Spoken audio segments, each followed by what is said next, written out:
Hey everyone, and welcome back. We asked you to send over any weird audio you found online, and let me tell you guys, you did not disappoint. We got a ton of submissions, but this one really stood out. I have to agree, this one is really something special. And, well, you'll hear for yourself. It's an interview with a therapist from Arkham Asylum. And the journalist who's interviewing her is, he's something else. Clark Kent's the journalist's name, right? Yeah, his behavior is definitely what makes this clip so fascinating. Fascinating and creepy. And in this case, what has everybody buzzing is actually the interviewer himself. Right. Daily Planet reporter Clark Kent. Oh, wow. He's sitting down with Dr. Pillar Wilson, who's the therapist at Arkham Asylum. Oh, okay. And you'll hear for yourself. Oh, boy. The dynamic between them is just truly bizarre. Okay. Ken is trying so hard to be this chivalrous gentleman, but it comes off as incredibly awkward and honestly kind of creepy. Okay. So let's just jump right into the deep end here. Okay. And hear Kent's almost obsessive focus on Dr. Wilson's personal life. I mean, come on. He asks if she's dating right after she mentions the Joker murdered her boyfriend. Wow. It's like he totally missed that incredibly disturbing detail. Yeah, I mean, it's almost like he has this script in his head, right. This image of the charming reporter, right, and he can't deviate from it, even when the reality of the situation is just screaming for a different approach. Yeah. So, instead of reacting with genuine concern, he just, bulldozes ahead with these weirdly personal questions. What makes it even stranger is that later on in the interview, he goes on about how concerned he is with Batman's methods. But the way he's talking to Dr. Wilson here is making him sound a lot like a stalker. Yeah, the irony is palpable, isn't it? It really is. He's fixated on the ethics of a vigilante who operates in the shadows, yet he can't even recognize how inappropriate his own behavior is right here in broad daylight. And it gets even more bizarre later on when he starts bragging about seeing Batman in action loads of times. Why? It makes you wonder, how does Clark Kent keep finding himself at the scene of Batman's crime-fighting escapades? Right. Is this supposed to be some kind of subtle hint about his true identity? It definitely raises some eyebrows, doesn't it? Yeah. It's as if he's trying to impress Dr. Wilson, almost as if he's saying, look, I'm part of this world. But the way he keeps bringing it up also feels kind of defensive, like he's anticipating Dr. Wilson's disapproval and wants to get ahead of it. That's a really astute observation. It's almost as if he's projecting his own anxieties about Batman onto her. He wants her approval, but he also seems to sense that she might not be so keen on the whole vigilante thing. And he's definitely right to be worried about that. Because when the conversation turns to Batman, Dr. Wilson does not hold back. Okay. Her perspective on Gotham's Dark Knight is what really makes this interview fascinating. Okay, so she offers a perspective we rarely hear. Yes. One that comes from working directly with the people Batman puts away. Exactly. And she does not see him as a hero. This is where things get really interesting, because Dr. Wilson has worked with some of the most dangerous criminals in Gotham. Right. Yet, she is incredibly critical of Batman's method. Exactly. She even calls him a hypocrite at one point. Let's listen to a clip where Dr. Wilson lays out her critique of Batman. I have a feeling this is going to make you rethink everything you thought you knew about the Caped Crusader. Why don't you like Batman? Have you seen him going to war with criminals by the hands, working with children? It's a cruel and broken city, and he's the only one trying to stop it. The police can't be trusted. That's a horrible way to think about that. Are you I know that you report the news, but you're not from here. Why does a vigilante have permission to use children as child soldiers? Child soldiers, wow, that's a powerful way to put it. Yeah. She's not holding back. No, she's not. It's such a stark contrast to the way Batman is usually portrayed. Yeah. We're so used to seeing him as this brooding hero, but Dr. Wilson cuts right through that image and forces us to confront the uncomfortable reality of his actions. Her perspective is incredibly thought-provoking, isn't it? It is. It makes you wonder, is this the first time Clark Kent has considered the ethical implications of Batman using young sidekicks? Yeah, it makes you wonder if he's ever truly considered the impact of vigilantism, the potential for harm that comes with operating outside the law. And it makes you question his own role in all of this. Right. Is he simply a reporter documenting these events? Or is he perhaps more involved than he's letting on? We'll delve deeper into that question in just a bit. But first, let's unpack Dr. Wilson's critique of Batman a little further, because what she's saying here is incredibly significant. I agree. Her perspective is crucial to understanding the complexities of Gotham's underworld and the moral dilemmas at the heart of vigilantism. So let's pick this apart piece by piece. Okay. She doesn't just call Batman a hypocrite. Right. She points out that his actions might actually be contributing to the cycle of violence in Gotham. And she raises a really disturbing point about the Robins. Uh-huh. She uses the term child soldiers, which is a really jarring way to describe them, but it forces us to confront the potential for exploitation in that kind of relationship. This is where it gets really interesting because you can tell Dr. Wilson is not just speculating. Right. She's working on the front lines of this battle for Gotham's soul. Yeah. She sees the psychological damage, the trauma inflicted on both sides of this war on crime. It's as if she's seen behind the mask beyond the heroic facade, and she's deeply troubled by what she's found. And it's not just what she's saying, Right. but how she's saying it. She's calm, collected. Uh-huh. And she sees right through Clark Kent's attempts to steer the conversation. Yes, she even calls him a liar. It's like she's figured out his game and she's not playing along. No, she's not. She's not intimidated by him or his supposed connection to Batman. She's calling it as she sees it. It's like watching a masterclass in interrogation, except Dr. Wilson is the one doing the interrogating. Wow. Even though she's supposed to be the subject of the interview. It really flips the power dynamic on its head, doesn't it? It really does. She's clearly the one in control here, and Kent seems completely flustered by her. And this is just the beginning, folks. Things are about to get a whole lot weirder from here. Oh, no. Can't wait. You know what strikes me is how Dr. Wilson's insights into Batman are grounded in her work at Arkham Asylum. Right. Like, she's not just offering some theoretical critique. Right. She's dealing with the fallout of his actions firsthand. She has a front row seat to the chaos and the trauma Yeah. that engulfs Gotham, and she's not afraid to point fingers. Right.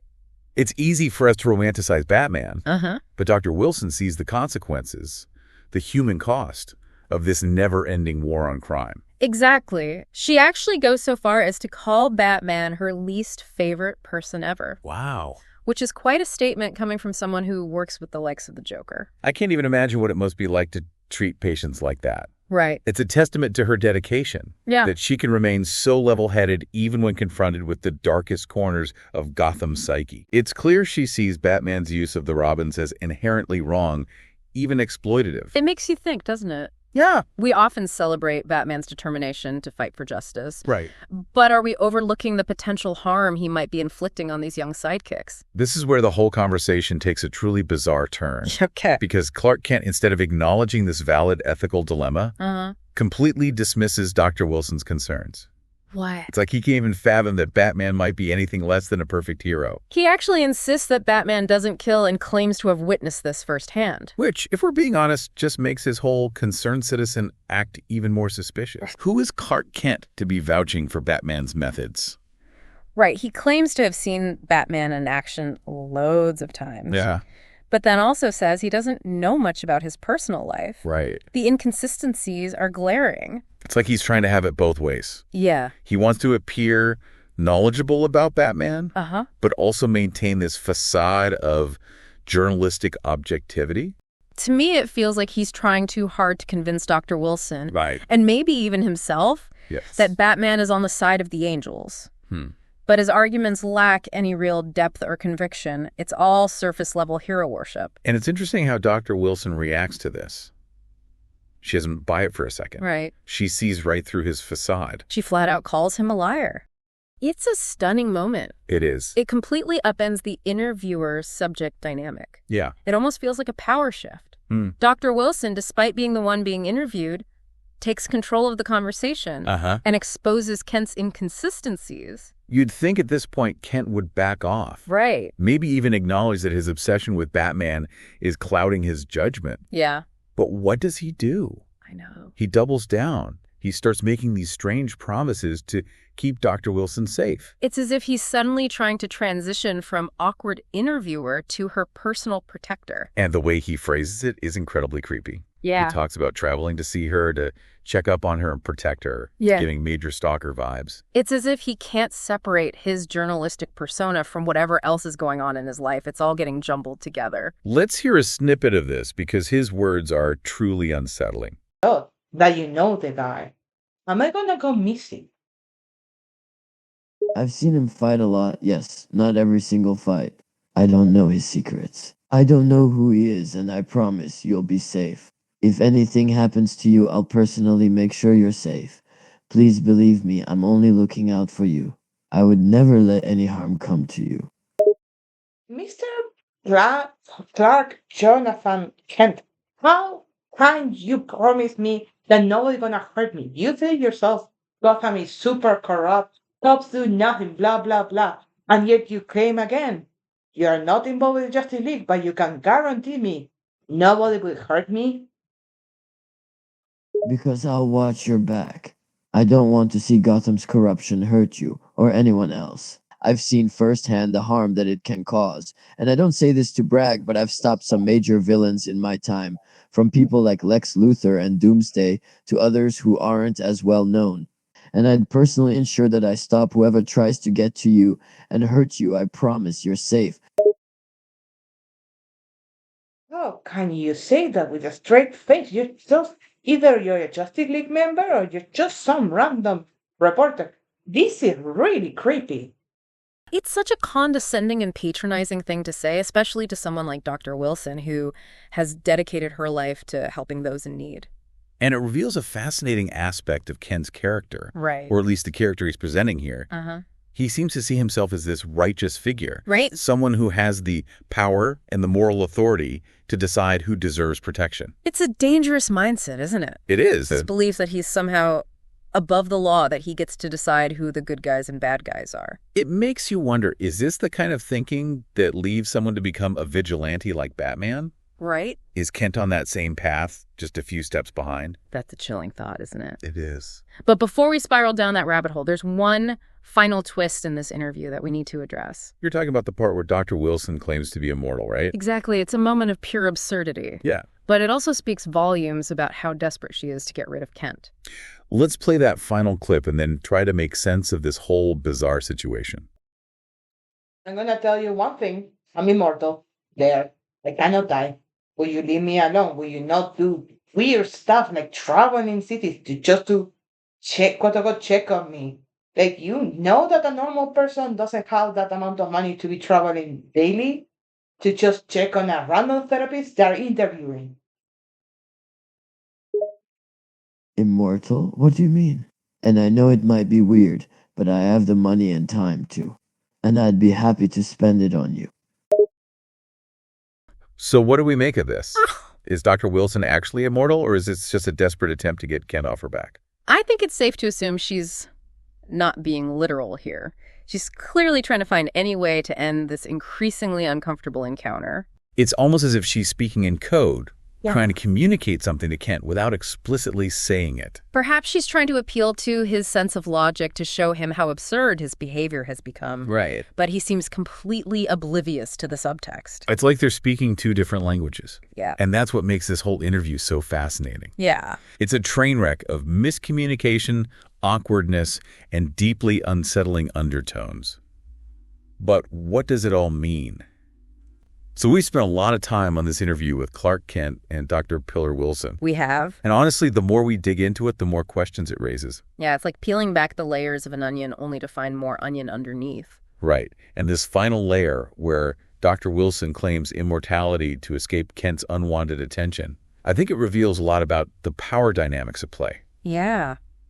I mean, think about it. She's a highly respected therapist, working with some of Gotham's most dangerous criminals, yet she's reduced to telling these outlandish lies just to get this persistent reporter off her back.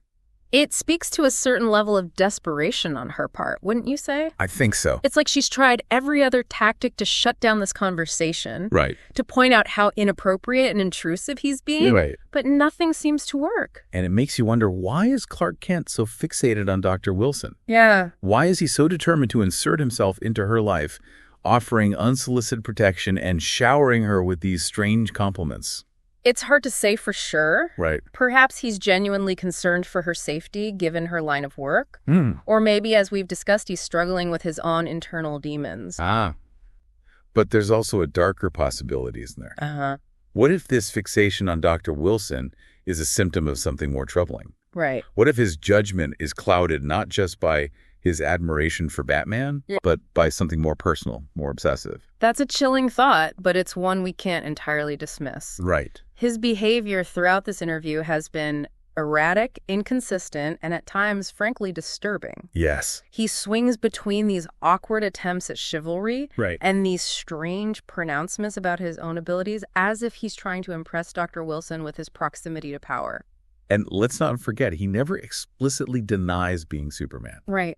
He just keeps dropping these hints, these vague references to his involvement in major battles and his ability to travel vast distances. Yeah, it's like he's testing the waters, seeing how much he can reveal without breaking character. It's a dangerous game he's playing. It is.